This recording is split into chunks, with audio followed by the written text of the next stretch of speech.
Suspecting his daughter's death, the father placed a camera inside the coffin to observe what was happening. When he looked at the camera footage, he was deeply shocked, unable to believe his eyes. "Why, my God, why her?" murmured Paul, his voice breaking, sitting on the edge of the bed that seemed larger and colder than ever. The echo of his question resonated in the small, worn house, where every corner still held traces of Naomi. Her toys on the floor, the faint scent of her favorite shampoo, and above all, the silence. A silence that hurt like a knife. Naomi, his 10-year-old daughter, had been the heart and soul of his life.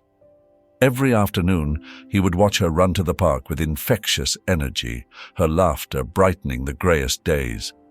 But now, all of that had vanished. A phone call, an ambulance, and the cold news of an inexplicable accident. It was as if life itself had stopped. The funeral was even worse. Paul, dressed in a black suit that tightened around his chest as if trying to suffocate him, couldn't take his eyes off the small figure in the coffin. Naomi lay there, so serene, so beautiful, that he could almost imagine she was asleep, that at any moment she would open her eyes and say, "Dad, it was just a joke." But no, she wasn't going to wake up. The air in the funeral home was thick, heavy with murmurs and cries. People offered their condolences, but their words were like a distant hum. Nothing mattered. Nothing made sense. That night, after returning home, Paul couldn't sleep.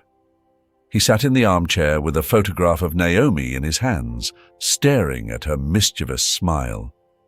He felt that something wasn't right.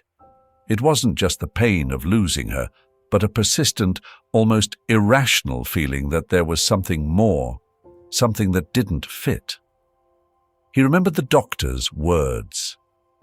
"An unfortunate accident, sir. There were no witnesses. She just fell." But Paul couldn't accept that explanation. The next day, his eyes red from crying, Paul received a visit from his sister, Taylor. Taylor was practical, strong, and always found the right words to calm him. But this time, no. Nothing could calm him. "Taylor," he said suddenly, while they were having coffee in the small kitchen, "I want to do something. Something that may seem crazy." She frowned. "What is it, Paul?" "I want to put a camera in Naomi's coffin," he said, his gaze fixed on the coffee cup in his hands. "What? That doesn't make sense," exclaimed Taylor, surprised. "Paul, you need to rest. You're exhausted, and this isn't normal." "None of this is normal, Taylor," he replied, raising his voice more than he intended. He lowered his gaze, ashamed, and continued in a whisper. I just want to know if I'm crazy. If what I feel, if there's something, I don't know." Taylor remained silent. She wanted to convince him that he was wrong, that grief was taking him to extremes. But seeing her brother's eyes, filled with a despair she couldn't ignore, she simply sighed. "If this gives you peace, do it. But promise me that afterwards you'll seek help." That same afternoon, Paul went to the cemetery. He carried with him a small camera he had bought months earlier to record Naomi's birthdays, a device he never imagined using like this. With trembling hands, he asked for a few minutes alone before closing the coffin. The cemetery staff, though bewildered, respected his request. Paul looked at his daughter one last time. "I love you, Naomi," he whispered, as he carefully placed the camera in a corner of the coffin, making sure it was hidden among the flowers. When the lid closed, he felt as if a part of him had been buried along with her.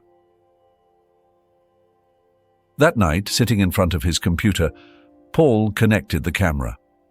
The image was dark, just shadows and vague outlines. He adjusted the volume to pick up any sound, however slight. Hours passed. Nothing. only the hum of silence and his own heavy breathing. The screen showed nothing strange, but Paul couldn't look away. Every shadow seemed to move. Every little noise made him jump. The clock struck 3 a.m. He continued watching, his eyes burning with tiredness and tears. "Maybe I'm crazy," he murmured to himself, resting his head on the table. But deep down, he knew he wasn't going to stop. Something inside him, something stronger than logic, told him he had to wait. He had to watch. Dawn's light filtered through the curtains of the small room, bathing Paul in a pale glow. He was still sitting in front of the computer, his eyes swollen and red from staring at the screen. For hours, nothing had happened. The image remained a dark and static scene, barely illuminated by the blurred outlines of the flowers in the coffin. With a heavy sigh, he stood up, rubbing his face. "Maybe this was crazy after all," he muttered. But just as he was about to turn off the computer, something caught his attention. In the corner of the screen, a shadow moved fleetingly. It was just an instant, a flicker that could have gone unnoticed. Paul recoiled in his chair, his heart pounding. His trembling hand moved the cursor to the rewind button to replay the fragment. There it was again, a shadow, as if something or someone had shifted inside the coffin. But that wasn't the worst part. A few seconds later, a faint sound broke the silence. It was a subtle, rhythmic noise, almost imperceptible but unmistakable. A breath. "It can't be!" he exclaimed, putting his hands to his head. For a few seconds, he remained paralyzed, staring at the screen as if searching for a logical explanation. Maybe it was a technical fault. Maybe the microphone had picked up an echo, or the video had been altered by a software error. But the idea didn't convince him. That sound, it was too real. Paul didn't know what to do. A shiver ran down his spine as he watched the screen with a mixture of fear and fascination. He needed another opinion, someone who could tell him that what he was seeing wasn't what it seemed. He called Taylor. "Paul, it's 6 a.m. What's wrong?" she asked, her voice still sleepy. "I need you to come. Now." His voice sounded urgent, almost desperate. "What's going on? Are you okay?" "Taylor, just come. It's important. I'll explain it here." Taylor arrived half an hour later, her hair hastily tied back and wearing a thick sweater she had clearly grabbed at random before leaving. When she entered, she found Paul sitting in front of the computer, his face pale and his gaze lost. "Paul, what's happening?" she asked as she dropped her bag on the sofa. "Sit down," he said, pointing to the chair next to him.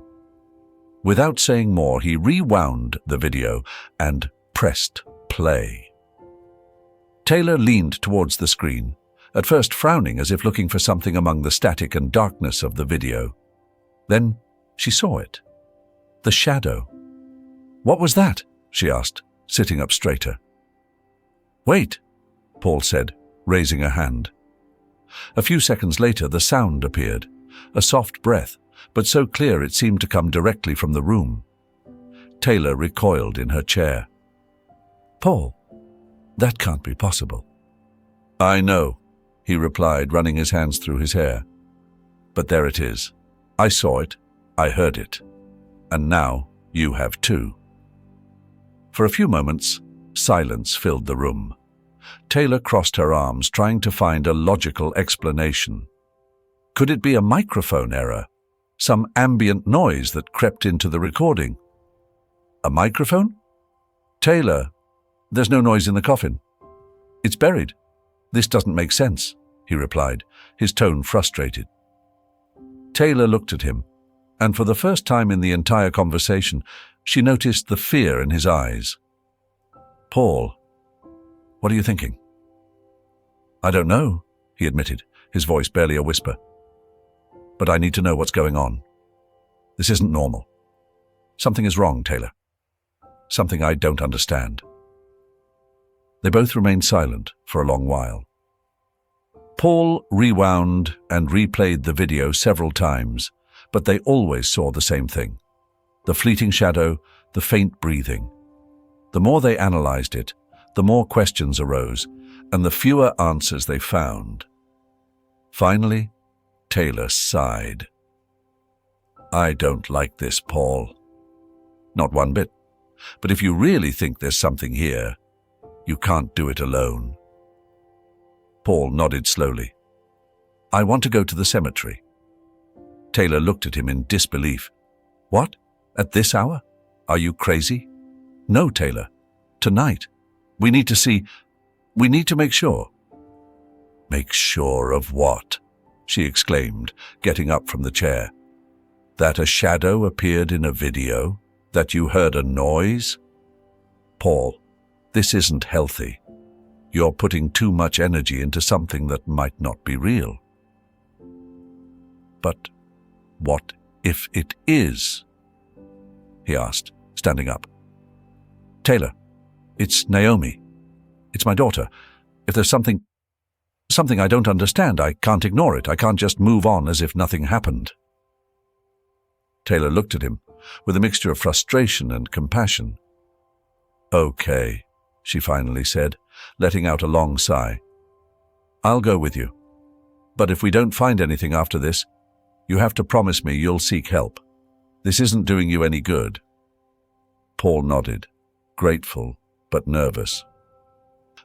That night would be crucial, and although he didn't know what he expected to find, something inside him told him that the answer was there, among the darkness and silence of that grave. The clock struck 11:30 when Paul and Taylor left the house, carrying a flashlight, a shovel, and an old toolbox that Paul had found in the garage. Outside, the air was thick, with a damp cold that chilled them to the bone. The moon, hidden behind scattered clouds, provided just enough light to make out the contours of the road that led them to the cemetery. Taylor walked behind Paul, her steps hesitant. Every rustle of dry leaves beneath their feet made her shudder. "This is crazy," she murmured, though she expected no answer.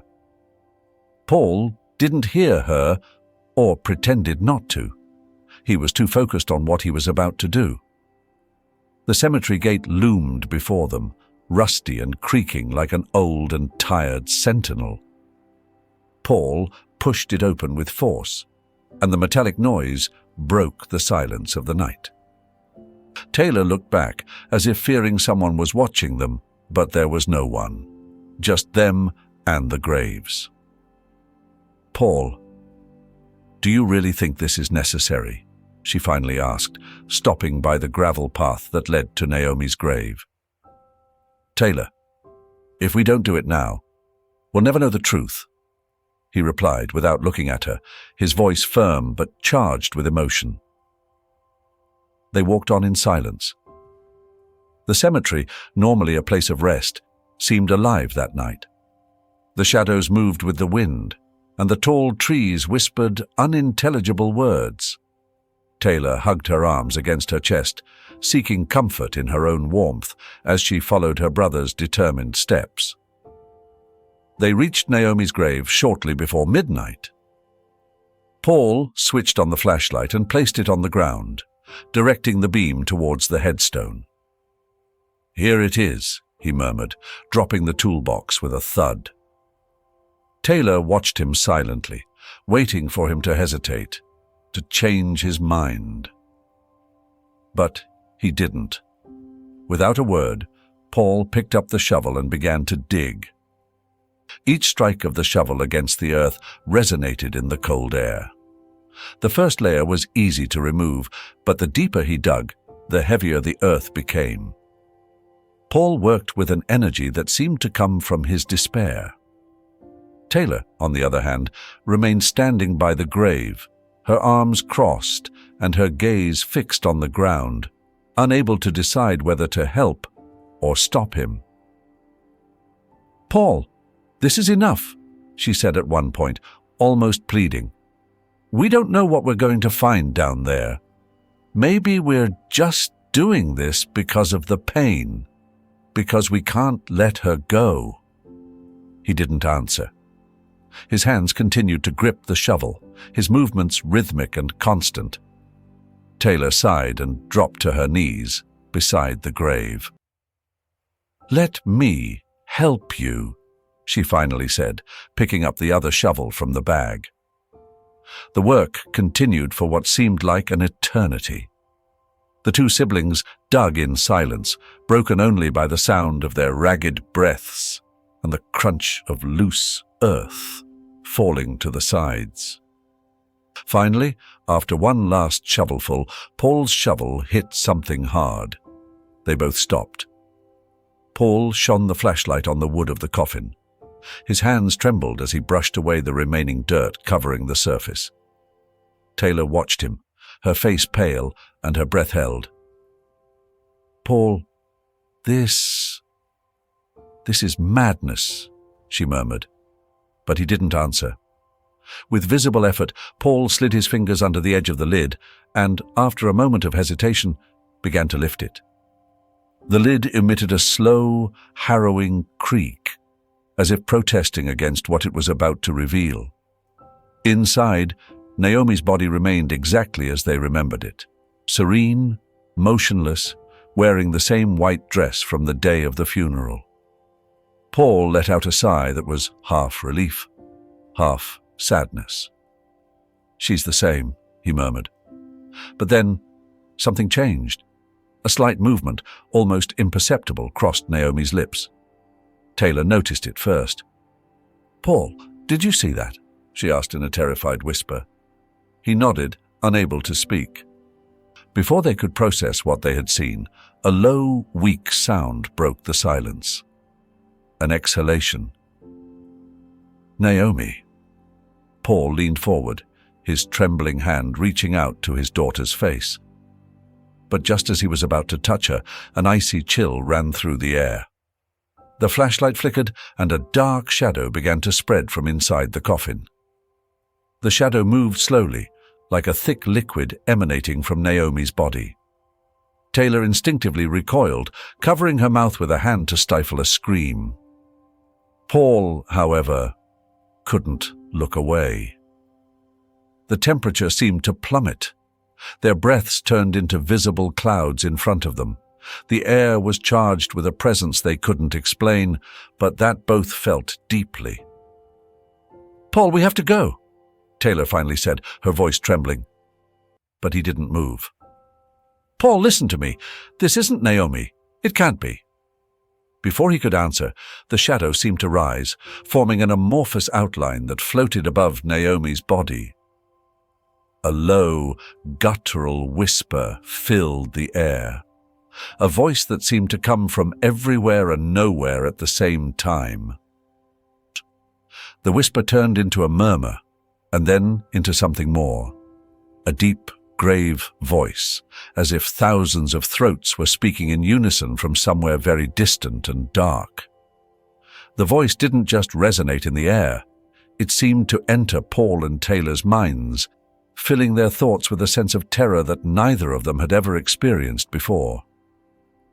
"You shouldn't have come," said the voice, emanating from Naomi's still lips. The girl's body was still there, serene, inert, but the voice was inhuman, booming, charged with an ancient anger. Taylor backed away, putting a hand to her chest, her legs trembling. "Paul, let's go," she whispered, but her voice was barely a thread lost in the vastness of the night. Paul, however, remained motionless, as if hypnotized. His gaze was fixed on his daughter's face, on those lips that had whispered bedtime stories, that had laughed under the park sun, and that now spat out words that were not her own. "Naomi," he murmured, taking a step towards the coffin. "Daughter, is that you?" The shadow floating above the body stirred, as if responding to the name. The temperature dropped even further, and Taylor felt her lungs tighten as if the air itself had become heavy. The voice spoke again, louder this time, resonating like thunder in the empty cemetery. "Don't say her name. She's not here anymore. What you have awakened does not belong here." The shadow expanded, enveloping the coffin and Paul in an almost tangible darkness. Taylor wanted to move, but it was as if something was holding her back, an invisible force weighing down on her shoulders and legs. "Paul, please, don't go any closer," she shouted, but her brother didn't react. Paul reached out, trying to touch Naomi's face, but the shadow moved faster, engulfing his arm. A cold, stinging sensation ran across his skin as if millions of tiny needles were piercing his flesh. "Naomi!" he cried, his face full of despair. But it wasn't her. Deep down, Paul knew it. That thing in front of him wasn't his daughter. It was something else, something that had taken her place. The shadow contracted, and for a moment it took a vaguely human form, but twisted, with limbs too long and eyes that glowed like burning coals in the darkness. "You made a mistake," said the voice, now clearly furious. "This place is not for the living." Taylor, still paralyzed by fear, felt something tugging at her hair. It was an invisible force, but its intention was clear: to pull her away, to make her disappear. She screamed, a mixture of terror and despair. "Paul, we have to go now. This isn't Naomi. It can't be her." Taylor's words finally broke the trance Paul was trapped in. His gaze shifted to his sister, then back to the coffin. Naomi's face remained unchanged, but the shadow now moved violently, as if alive, struggling to break free. "Go, Taylor! Run!" shouted Paul, trying to resist the force pulling him towards the coffin. "I'm not leaving you here," she replied, advancing with clumsy steps, fighting against the invisible pressure surrounding her. Finally, she managed to grab Paul's arm and pulled him with all her strength. The cemetery seemed to have transformed completely. The trees, previously still, swayed violently under a wind that couldn't be felt on their skin, but roared in their ears. The graves trembled, and the candle flames on the tombstones flickered as if about to be extinguished. Paul and Taylor ran, stumbling over roots and mounds of loose earth. Behind them, the sound of the voice continued, growing in intensity. "Don't come back! Leave this place and never return!" Finally, they reached the cemetery exit, pushing the gate with such force that the metallic screech mingled with the echoes of the night. Upon crossing it, Taylor fell to her knees, gasping for breath, while Paul collapsed beside her, staring at the ground. The journey back home was tensely silent. Paul drove with his hands clenched on the steering wheel, while Taylor stared out the window, unable to utter a word. Every time she closed her eyes, she saw the shadow, that twisted form that seemed to be watching them from the darkness. When they finally arrived, neither of them wanted to speak. Paul sank into the living room armchair, his head in his hands, while Taylor closed all the windows and turned off the lights, as if that could protect them from what they had left behind. "We can't stay like this," Taylor finally said, breaking the silence. Her voice was low, trembling, but determined. "Paul, this isn't going to stop on its own. That thing, whatever is there, isn't going to leave us alone." Paul looked up, his eyes red with exhaustion and fear. "What do you want me to do? What can I do? That was my daughter, Taylor, or at least her body." "We need help," she replied firmly. "Someone who knows what's happening. This isn't something we can handle alone." Paul nodded, albeit with obvious reluctance. The image of Naomi was still vivid in his mind, but alongside it was that shadow, that dark presence that had spoken through her. He knew Taylor was right, but admitting it meant accepting that what he had seen wasn't a dream or a mistake. It was real. The sun had barely begun to peek over the horizon when Taylor and Paul got into the car. The previous night had been a torment of images and sounds that neither of them could forget. Every time they closed their eyes, they felt that dark presence, those whispers that seemed to follow them even outside the cemetery. Paul, his hands firmly gripping the steering wheel, kept his eyes fixed on the road, while Taylor checked the small notebook where she had written down Father Bennett's address. He was a man known in the town, not only for his work as a priest, but also for his experience in matters most preferred not to mention. Stories of possessions, restless spirits, and ancient rituals surrounded him like an aura of mystery. "Do you think he can help us?" Paul asked, breaking the silence as he took a sharp turn. "I don't know," Taylor replied, looking out the window. "But it's all we have. We can't stay like this, Paul. That thing, it's not going to disappear on its own." Father Bennett's church was a small stone building, simple but imposing, situated on top of a hill. The cross at the top shone faintly in the dawn light, like a beacon of hope amidst the chaos. Upon arriving, Taylor knocked on the side door, the priest's private entrance. A few minutes passed before the heavy wooden door opened with a creak, revealing Father Bennett. He was a man of medium height, with greying hair and a face etched by the years, but with a penetrating and serene gaze. Seeing them, his expression changed from calm to concerned. "What's the matter?" he asked, observing the siblings' pale and tired faces. "Father, we need your help," Taylor began, her voice trembling slightly. Bennett ushered them inside, leading them to a small room behind the altar. The place was decorated with crucifixes and lit candles that emitted a soft scent of incense. He offered them seats and waited patiently while Taylor took a breath to begin. Taylor told him everything, from Paul's decision to place the camera in the coffin to the shadows and the voice they had heard in the cemetery. Her voice, though clear, was charged with emotion, fear, disbelief, and above all, despair. Father Bennett listened in silence without interrupting once. His hands, clasped on the table, remained still, but his eyes never stopped analyzing every word. When Taylor finished, Paul added, "I don't know if it was real, Father, but I felt it. I felt something I can't explain. And it wasn't my daughter. It wasn't Naomi." Bennett leaned forward slightly, as if Paul's words had touched something deep in his memory. "What you're telling me isn't something to be taken lightly," he finally said, his voice grave. "I've heard similar stories before, though few as clear as yours." "What does it all mean?"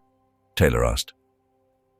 "It means," Bennett continued, carefully choosing his words, "that your daughter, or rather, her body, is being used as a vessel. There are ancient forces, spirits that find no rest, that can take advantage of certain circumstances to manifest themselves in the world of the living. You, by opening the grave, broke a barrier." Paul felt a knot in his stomach. "And what can we do? How do we stop this?" The priest stood up and walked towards a bookshelf filled with ancient and dusty books. He took one out, with a worn leather cover, and placed it on the table. "It's not easy," he said, leafing through the book until he found a marked page. "But there is a ritual that can help. It's a sealing ritual, a powerful prayer that will not only free your daughter from this entity, but also restore the barrier you broke." "And how is it done?" Taylor asked, a glimmer of hope in her voice. "We need to prepare a sacred circle in the cemetery, directly over the grave. We'll use consecrated candles, holy water, and a series of specific prayers. But I must warn you, this won't be easy. The entity inhabiting your daughter's body will do everything it can to resist. I'll need you to remain calm, no matter what happens." Paul and Taylor exchanged a look. The idea of returning to the cemetery chilled them to the bone, but they knew they had no other choice. "We'll do it," Paul said, with a firmness that seemed more directed at himself than at the priest. For the rest of the day, Father Bennett gave them detailed instructions on the items they needed. He gave them each a small crucifix, asking them to wear them throughout the process. "These aren't just symbols," he explained. "They're protection. Hold them tight if you feel your faith wavering." Taylor helped prepare the candles and filled small bottles with holy water, while Paul spent his time brooding in silence, his mind trapped between fear and love for Naomi. Every movement was mechanical, but inside him, emotions clashed like a storm. The day passed like an endless weight on Paul and Taylor's shoulders. Neither of them managed to sleep. Every time they closed their eyes, the images of the shadow and the guttural voice from the cemetery returned with force, like a thorn they couldn't remove. In the small dining room of the house, the food remained untouched. Their appetites had been replaced by a mixture of anxiety and dread. Taylor looked out the window, arms crossed and lips pursed. Outside, the sky was beginning to be tinged with shades of grey and orange, a sign that night was approaching. "Paul," she suddenly said, breaking the silence that had reigned for hours. "What if this doesn't work? What if we make things worse?" Paul, sitting at the table with his head in his hands, took a few seconds to answer. "I don't know," he murmured, without looking up. "But we can't stay like this. I can't leave Naomi in that state. Taylor, if there's a chance, however small, I have to try." Taylor nodded slowly, though fear was still reflected in her eyes. There were no easy answers, and they knew it. Father Bennett arrived shortly after sunset, carrying an old wooden box. His face was etched with concentration, but his movements were firm, assured. He placed the box on the table and began to take out the items. A small book with yellowed pages, thick white candles, and a bottle of holy water. "Listen carefully," he said, looking at the siblings sternly. "This won't be easy. During the ritual, you'll feel things: fear, despair, maybe something worse. But whatever happens, you must not leave the circle. It's our only protection." Paul and Taylor exchanged quick glances before nodding. The priest continued, pointing to the candles. "We'll place them in a circle around the grave. Light is a symbol of faith, and we must keep them lit at all times. If a candle goes out, it will be a problem." Taylor swallowed nervously. "What kind of problem?" she asked. "The kind of problem we don't want to face," Bennett replied with a seriousness that cut through the air. When they finally set off for the cemetery, darkness had completely fallen. The road, shrouded in shadows, seemed longer and more sinister than they remembered. Paul drove in silence, his hands gripping the steering wheel so tightly that his knuckles turned white. Taylor looked out the window, clutching the box of candles, as if they were a talisman. Upon reaching the cemetery, the air seemed colder than the previous night. Every rustle beneath their feet echoed.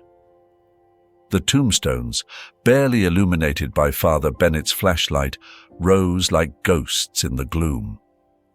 They stopped in front of Naomi's grave. The disturbed earth and the half-buried coffin were still there, a reminder of the previous night. Paul felt a knot in his stomach, but he gritted his teeth and began to unload the tools. Bennett stopped them before they started. "Remember what I told you," he warned, holding his crucifix in front of them. Faith and concentration.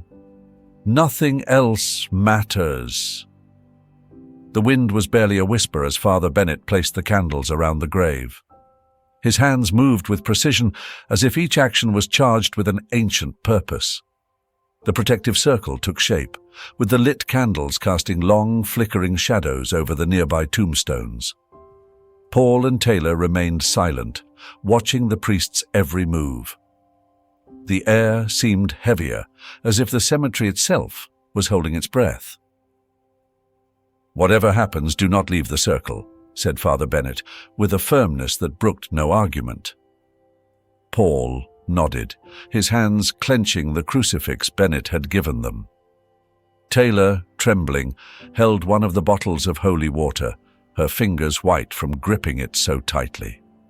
Both knew that what they were about to face was not something they could understand, but they had no other choice. Bennett knelt in front of the grave and opened the ancient book he had brought with him. The yellowed pages crackled as they were unfolded, and the priest began to recite in Latin, his voice low but clear, resonating in the silence of the cemetery. At first, nothing happened. Only the sound of Father Bennett's words and the flickering of the candle flames. But then, the temperature began to drop. The air, already cold, became icy, and a light wind began to swirl around the circle. Taylor felt a shiver run down her spine. "Paul," she whispered, her voice breaking. "Don't leave," he replied without taking his eyes off the grave. The earth beneath their feet began to vibrate slightly, a tremor barely perceptible at first, but which quickly intensified. The candle flames tilted to one side, but they didn't go out.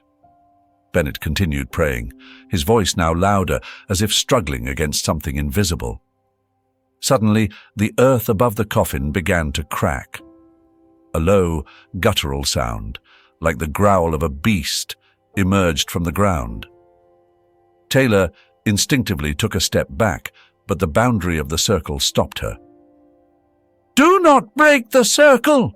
shouted Bennett, continuing to recite. The shadow they had seen the night before began to rise from the grave.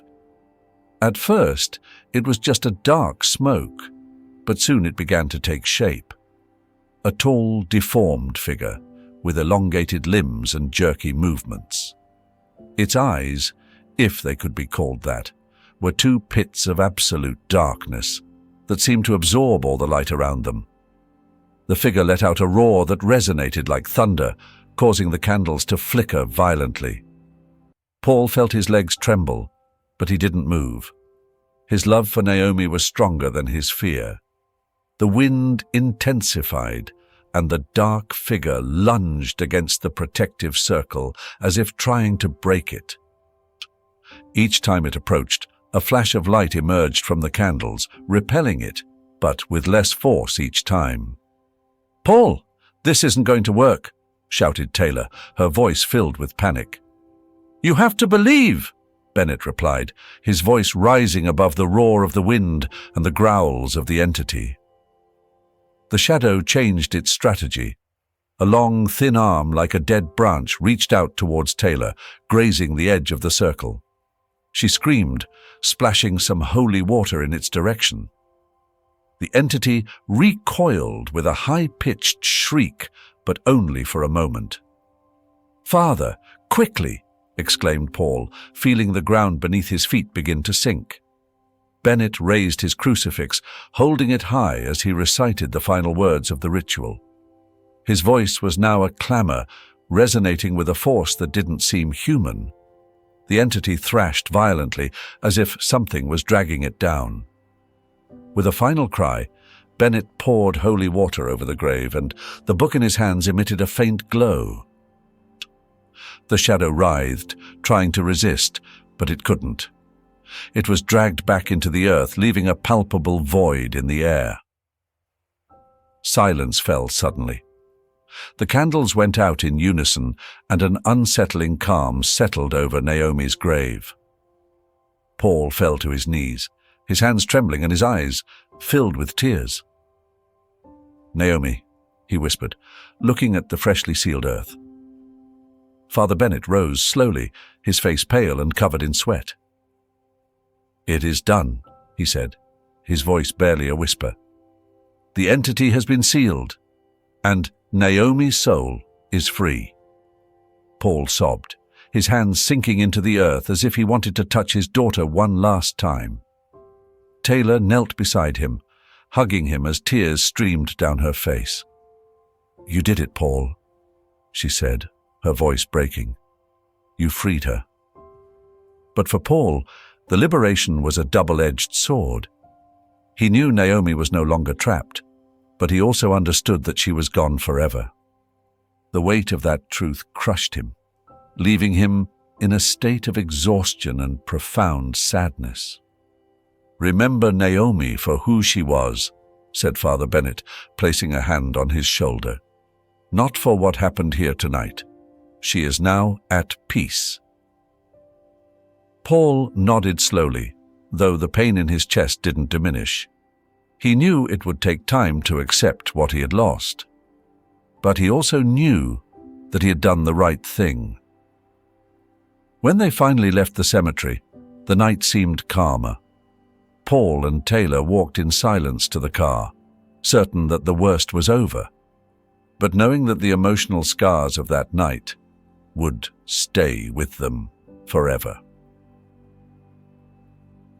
The sun shone faintly between the thin curtains of the living room. Paul, sitting on the sofa with a now cold coffee in his hands, looked around. The house, once filled with laughter and small daily disasters, now seemed an empty and strange space. Every corner held a memory, the drawing on the wall he never wanted to erase, the toys forgotten in a corner, and the sound of Naomi's laughter that still seemed to float in the air. Weeks had passed since that night in the cemetery, but the weight of what had happened was still present. Although Father Bennett assured them that Naomi now rested in peace, the house itself had become a constant reminder of everything he had lost. "It's time to let her go," he murmured to himself, his voice barely audible. That morning, Paul made a decision he had been avoiding for days. He would move. He knew it wouldn't be easy to leave behind the house he had shared with Naomi, but he also understood that being trapped in those memories wouldn't allow him to heal. He called Taylor. "Taylor, I'm leaving the house," he said without preamble when she answered. There was a brief silence on the other end of the line before his sister replied.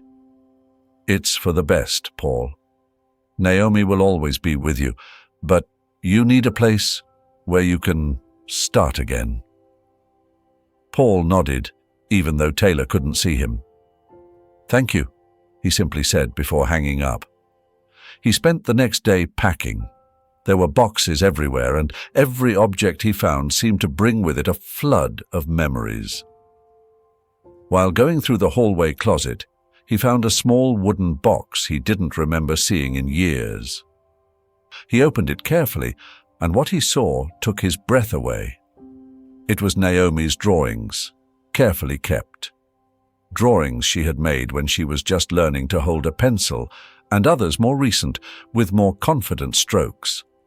Each sheet was a piece of their life together, capturing moments that seemed so distant and, at the same time, so present. One of the drawings caught his attention. It showed the two of them, Naomi with her characteristic smile, and him holding her hand under a large tree. At the bottom, in large, clumsy letters, Naomi had written, "Always together, Dad." Paul felt tears begin to roll down his cheeks. He caressed the paper with trembling fingers, as if by doing so he could feel his daughter once more. For a long time, he stayed there, looking at the drawing, allowing himself to cry and remember. That night, after carefully storing the drawing in a folder, Paul sat in the living room one last time. He lit a candle and let the soft light fill the space. It wasn't an easy farewell, but as he watched the shadows dance on the walls, he remembered Father Bennett's words. Remember, Naomi, for the love you shared, not for the fear or sadness. Paul took a deep breath and closed his eyes. At that moment, he decided that he wouldn't let grief define his life. Naomi wouldn't have wanted that. His love for her would always be a driving force, not an anchor. The next morning, Paul left the house with the last box in his hands. Before closing the door, he paused for a moment on the threshold. A warm breeze enveloped him, unexpected but comforting. He stood still, feeling the air around him. In his chest, a sense of calm expanded, as if Naomi were there, saying goodbye. "Thank you, daughter," he whispered with a melancholic smile. "I love you." He closed the door and walked to the car. As he drove towards his new home, he felt that, for the first time in a long time, the burden on his heart was a little lighter. The road to healing would be long, but Paul knew that Naomi would always be with him, not in the things he left behind, but in the memories and the love they carried with them. The story of Paul and Naomi is a deeply emotional journey that combines human grief with elements of the supernatural. Through this plot, the reader experiences the struggle of a father who, unable to accept the loss of his daughter, crosses boundaries that reveal both his unconditional love and the dangers of not letting go. Paul's journey is impactful because it reflects a universal truth. Grief is a process full of contradictions, in which love can become an obsessive force. The narrative, constructed with intentional slowness, allows us to feel every moment of his despair, courage, and finally, acceptance. Taylor, as moral support, represents the crucial role of family in times of crisis, while Father Bennett embodies the wisdom and faith needed to face the unknown. The most powerful lesson of this story lies in the importance of learning to let go. Naomi will always be present in Paul's heart, but clinging to the past only perpetuates the pain. The narrative invites us to cherish happy memories and transform loss into love, finding in it the strength to move forward. If this story touched your heart, don't forget to like and share it. Leave a comment to tell us how it inspired you, and if you haven't already, subscribe to the channel. May God bless you and accompany you every step of the way.